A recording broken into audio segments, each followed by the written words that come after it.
اپنے مہمانوں سے آپ کی ملاقات کرواتے ہیں. ہمارے ساتھ موجود ہیں ہمارے اسکالر. آپ بہت اچھی طرح انہیں جانتے ہیں, کیو ٹی وی کی جانی پہچانی شخصیت ہیں, بہت بار ہماری مہمان ہوئی اور بہت بار آپ لوگوں کے لیے رہنمائی کا سبب بنی. اس وقت بھی ہمارے ساتھ موجود ہیں.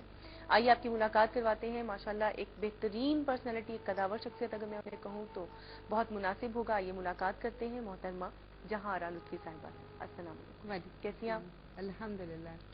اور اس کے ساتھ ہی جہاں ہم بات کر رہے ہیں آج بہنوں کے حقوق کے بارے میں, جہاں ہم بات کریں کہ کیا بہنیں بوجھ ہوتی ہیں, وہاں پر یقیناً ہم قانونی حق بھی رکھتے ہیں یا نہیں رکھتے, یہ جاننا بہت ضروری ہے. اس کے لیے ہمارے ساتھ موجود ہوتی ہے ہماری ایڈوکیٹ, جو بہت ہی نرم لہجے میں اور بہت ہی مسکراتے انداز میں آپ کو بتاتی ہیں, باوجود اس کے کہ جب کورٹ میں ہوتی ہے تو ان کا انداز بالکل اس سے مختلف ہوتا ہے, لیکن اس پروگرام میں آپ کے لیے بہت محبت اور نرمی کے ساتھ وہ تمام راستے وہ آپ کو دکھاتی ہیں کہ جن کے لیے آپ کو گھنٹوں انتظار کرنا پڑتا ہے اور بہت دور دور کی مسافت طے کر کے ان تک پہنچنا پڑتا ہے, لیکن یہاں صرف ایک فون کال کے ذریعے آپ ان سے رابطہ کر سکتے ہیں. آئیے آپ کی ملاقات کرواتے ہیں ہماری ایڈوکیٹ نصرت قمر. السلام علیکم. وعلیکم کیسی ہیں السلام. آپ؟ اللہ کا شکر. ہمارے دونوں مہمان پروگرام ہوا کی بیٹی میں ہمارے ساتھ ہیں, اور آج ہمارا پروگرام یقیناً ہم بہنوں کے حقوق کے بارے میں بات کر رہے ہیں. ہمیشہ کی طرح پروگرام جب ہوا کی بیٹی کا آغاز ہوتا ہے, ہم قرآن و سنت کی روشنی میں جانتے ہیں کہ بہنوں کے, بیٹیوں کے یا جو بھی ہمارا موضوع ہوتا ہے اس کے حوالے سے ہمیں کیا آگاہی ملتی ہے, اور ہمیشہ اسی کی روشنی میں ہم اپنی زندگی کو لے کر چلتے ہیں. آئیے چلتے ہیں جہاں آرا لطفی صاحبہ کی جانب اور جانتے ہیں کہ بہنوں کے حقوق قرآن و سنت کی روشنی میں ہمیں کہاں کہاں دکھائی دیتے ہیں اور کس طرح سے ہماری رہنمائی کرتے ہیں. جی بسم اللہ الرحمن الرحیم.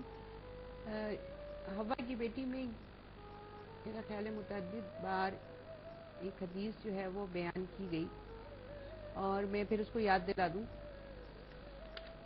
کہ حضور صلی اللہ علیہ وسلم نے فرمایا کہ اگر تم میں سے کسی کی بیٹیاں ہوں یا بہنیں ہوں اور وہ ان کی بہترین تربیت کرے اور اس کے بعد ان کو کسی کے نکاح میں دے دے, تو گویا اپنے لیے جنت کے دروازے کھول دیتا ہے. اور مختلف الفاظ کے تھوڑے بہت رد و بدل کے ساتھ مفہوم یہی ہے اس کا کہ بیٹیاں یا بہنیں مردوں کی ذمہ داری ہیں, بے شک, اور ان کے ساتھ حسن سلوک اور ان کو تعلیم و تربیت اور ادب اور تمیز سکھانا ان کے فرائض میں شامل ہے, بے شک, اور ان سے محبت کرنا بھی ان کے فرائض میں شامل ہے, ان کو اپنی ذمہ داری سمجھنا.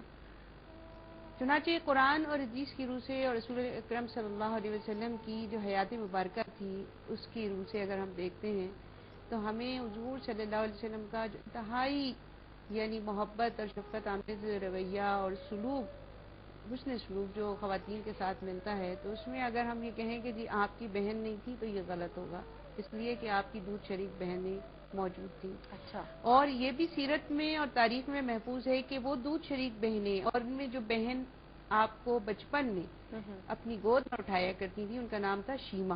اچھا, حضرت شیمہ جو ہے ایک مرتبہ حضور صلی اللہ علیہ وسلم کی کاشن نبوت میں آتی ہیں, تو حضور صلی اللہ علیہ وسلم اٹھ کر کھڑے ہو جاتے ہیں اور ان کے لیے اپنی ردائے مبارک جو ہے وہ بچھا دیتے ہیں, واہ, کیا اور ان بات, کو اتنی یعنی ان سبحان کے اللہ, ساتھ اس طرح کی بچپن کی جو باتیں ہوتی ہیں وہ دہراتے ہیں محبت کے ساتھ اور شفقت کے ساتھ کہ وہ خود حیران رہ جاتے ہیں. اس کے بعد جب انہیں رخصت کرتے ہیں تو بہت سارا جو مال و متاع ان کے پاس جو بھی اس وقت موجود تھا, مال غنیمت آیا ہوا تھا, اس میں جو کچھ بھی تھا ان کو جتنا دے سکتے تھے وہ ان کو دے کے اور رخصت کرتے ہیں. یعنی یہاں آپ ہمارے یہ آقا نے دیکھیے ہمیں راستہ دکھایا. جی سبحان کہ اللہ, آپ کی اگر سگی بہن نہیں تو آپ نے دودھ شریک بہن کے ساتھ جو ہے وہ اتنا اچھا سلوک کیا, تو یقیناً پھر ہم یہ سمجھ جائیں گے کہ ہمیں اب سگی بہنوں کے ساتھ کیا سلوک کرنا چاہیے. جیسے ہمارا جو خطہ ہے یہ اس خطے کے جو رہنے والے لوگ ہیں ان میں